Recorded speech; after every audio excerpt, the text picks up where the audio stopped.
tellement important pour nous que les femmes prennent toute leur place dans la vie politique en particulier. Le mieux, c'est que vous-même, vous preniez la parole. En entrant sur le marché du travail, je me pose une question que je trouve très triste. Comment je peux organiser ma vie pour avoir à la fois des enfants et une belle carrière? Dans la vie professionnelle, on veut donner le meilleur de nous-mêmes pour qu'on ne nous impose pas nos choix, mais que ce soit nous qui fassions nos choix de vie. Votre vie, elle sera aussi ce que vous en voulez. La question que vous posez, est-ce que j'aurai des enfants? Ben oui, si tu en veux. Est-ce que je ferai une carrière? Oui, si tu te bats. Et pourquoi tu devrais choisir l'une ou l'autre? Je refuse ce choix qui n'est pas un choix, qui est une privation de liberté. On a échangé avec le président de notre parti politique, Nicolas Sarkozy, sur les questions un peu variées. Les femmes en politique, les femmes dans la vie en général.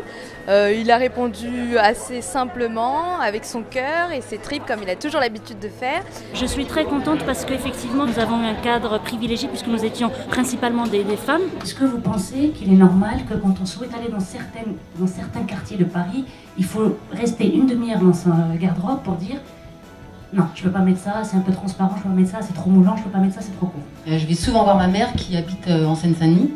Et avant, quand j'allais la voir, je m'habillais quasi en tenue commando, basket, jean, blouson, pour vraiment me fondre dans la masse et éviter, comme ce que vous disiez, les remarques sexistes, les insultes aussi très souvent. On a quand même une posture de résistance à avoir par rapport à ces comportements qui sont inacceptables. Il ne faut rien accepter en la matière.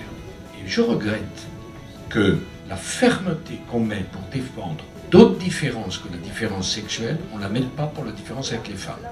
Pardon. Et il a pris le temps de répondre à plusieurs questions qui sont des inquiétudes profondes des femmes qui étaient ici présentes, mais aussi de toutes les femmes de France. Et je crois que toutes les problématiques, en passant par l'éducation, la sécurité, la liberté tout simplement de la femme en France, liée à tous les événements que nous avons vécus, le sentiment d'insécurité, étaient des questions auxquelles nous avions besoin d'avoir des éléments de réponse. Nous nous sommes sentis à l'aise avec lui. On a pu poser nos questions, on a eu des réponses adaptées à nos attentes.